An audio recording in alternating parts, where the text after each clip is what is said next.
Assalamualaikum warahmatullahi wabarakatuh. Selamat siang, selamat sejahtera bagi kita semua. Untuk kali ini kami akan menyampaikan mengenai tugas penilaian ujian akhir semester mata kuliah hukum lingkungan untuk dosen pengampu beliau Bapak Roni Sulistianto, Lugas Sarjana Hukum, Magister Hukum. Tema kali ini yang kami angkat yaitu sistem tata ruang ideal yang berkelanjutan dan memenuhi fungsi lingkungan hidup. Perkenalkan, kami Joko Budiarto, mahasiswa Fakultas Hukum Universitas Widya Mataram.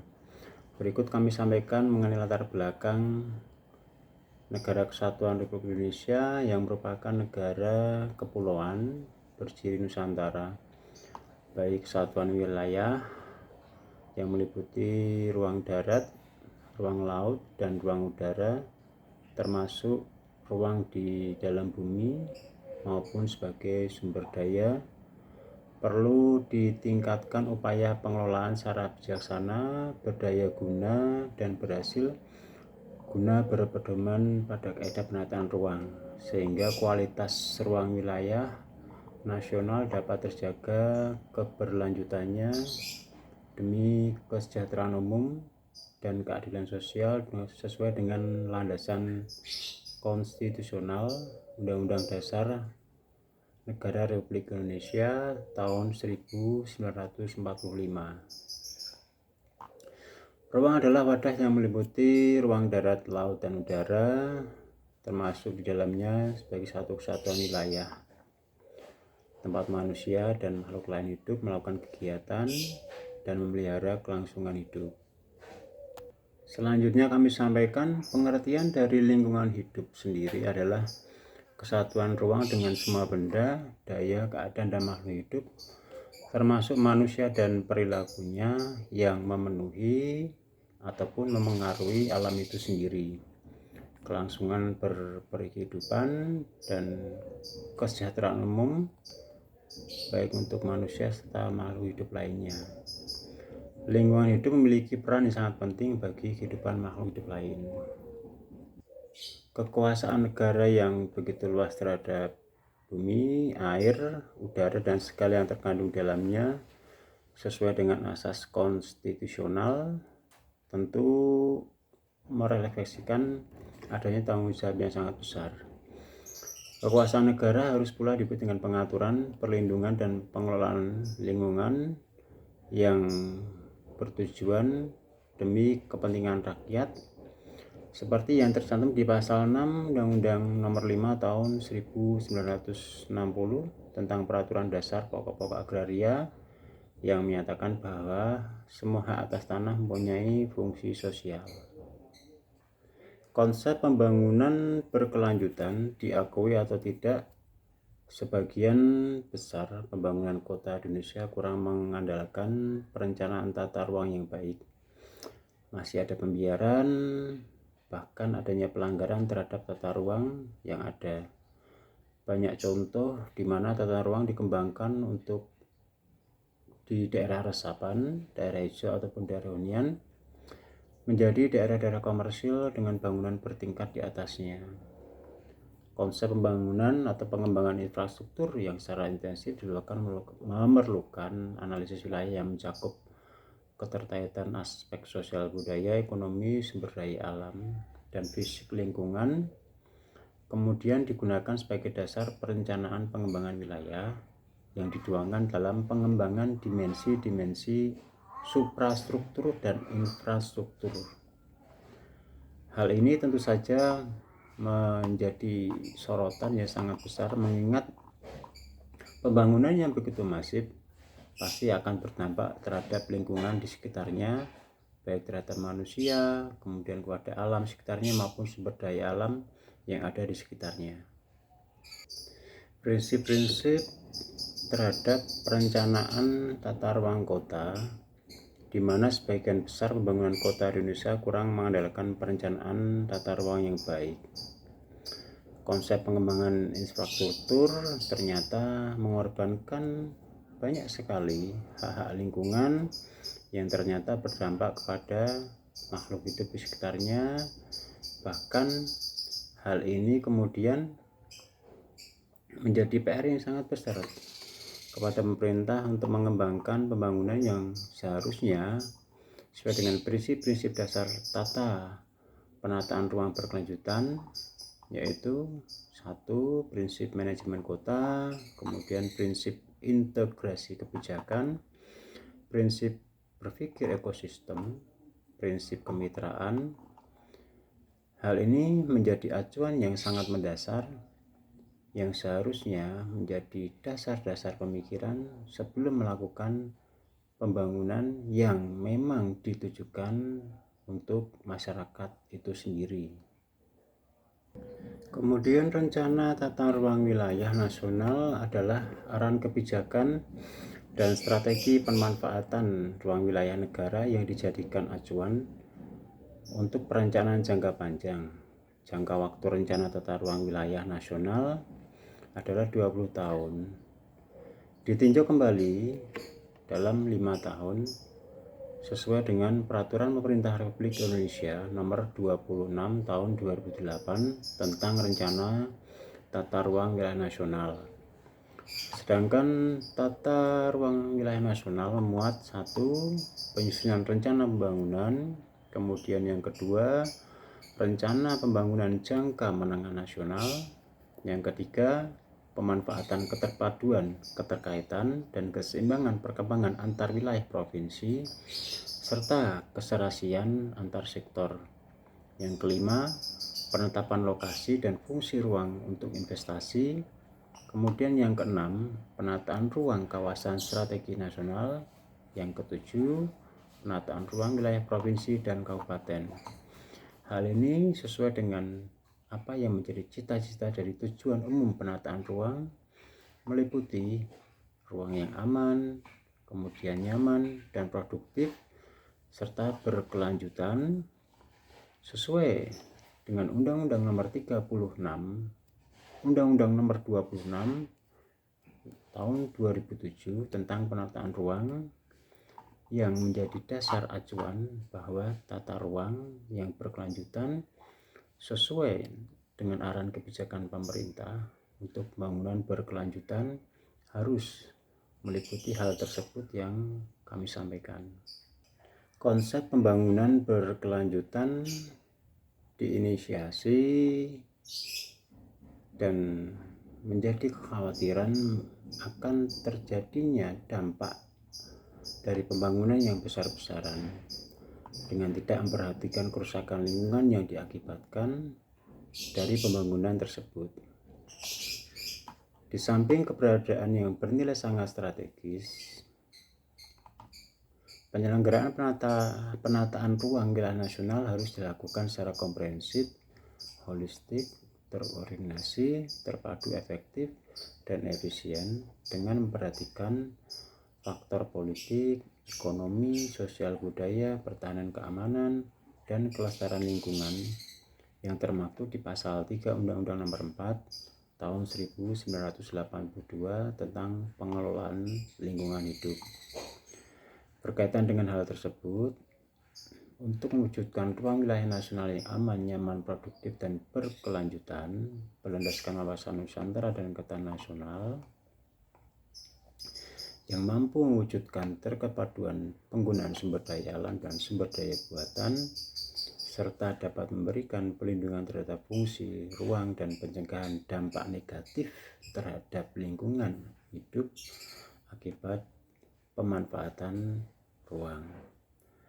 Penataan ruang ini harus dapat diterapkan dan diwujudkan dalam setiap proses perencanaan tata ruang sebagaimana yang termaktub di pasal 4 Undang-Undang Nomor 4 Tahun 1982. Tujuan dari pengelolaan lingkungan hidup yaitu terlaksananya pembangunan yang berwawasan lingkungan untuk generasi saat ini dan yang akan datang. Tujuan pembangunan berkelanjutan sendiri berkaitan dengan kebijakan otonomi daerah, kemudian wewenang penyelenggaraan penataan ruang oleh pemerintah daerah yang mencakup kegiatan pengaturan, pembinaan, pelaksanaan dan pengawasan penataan ruang didasarkan pada pendekatan wilayah dengan batasan wilayah administratif. Penataan ruang seluruh wilayah Negara Kesatuan Republik Indonesia terdiri atas wilayah nasional, wilayah provinsi, wilayah kabupaten, dan wilayah kota. Setiap wilayah tersebut merupakan subsistem ruang menurut batasan administrasi sebagaimana yang tercantum di pasal 18 Undang-Undang Dasar 1945, kemudian ditegaskan dengan Undang-Undang Nomor 22 Tahun 1999, Undang-Undang Nomor 25 Tahun 1999 tentang otonomi daerah dan desentralisasi. Tujuan utama dari pembangunan berkelanjutan yang paling krusial sebenarnya hal ini menjadi PR dan sangat dibutuhkan oleh masyarakat, salah satunya yaitu mengakhiri kemiskinan, kemudian memastikan kehidupan yang sehat dan sejahtera, memastikan keberadaan air bersih dan sanitasi untuk semua, membangun lingkungan yang inklusif, aman, tangguh, dan berkelanjutan. Prinsip pembangunan berkelanjutan. Dalam konsep pembangunan berkelanjutan perlu memperhatikan berbagai prinsip, yaitu satu, equality atau pemerataan, kemudian ekonomi dalam hal ini memfokuskan dalam peningkatan keahlian pekerja, kemudian meningkatkan ekonomi dari masyarakat di sekitar lingkungan itu sendiri. Yang ketiga, prinsip energi, pembangunan infrastruktur, memperhatikan penggunaan energi yang hemat. Yang keempat, prinsip ekologi. Hal ini dilakukan dengan pembangunan infrastruktur dengan lahan yang seefisien mungkin dengan tetap memperhatikan tata ruang hijau yang memang sudah menjadi acuan dan ketentuan.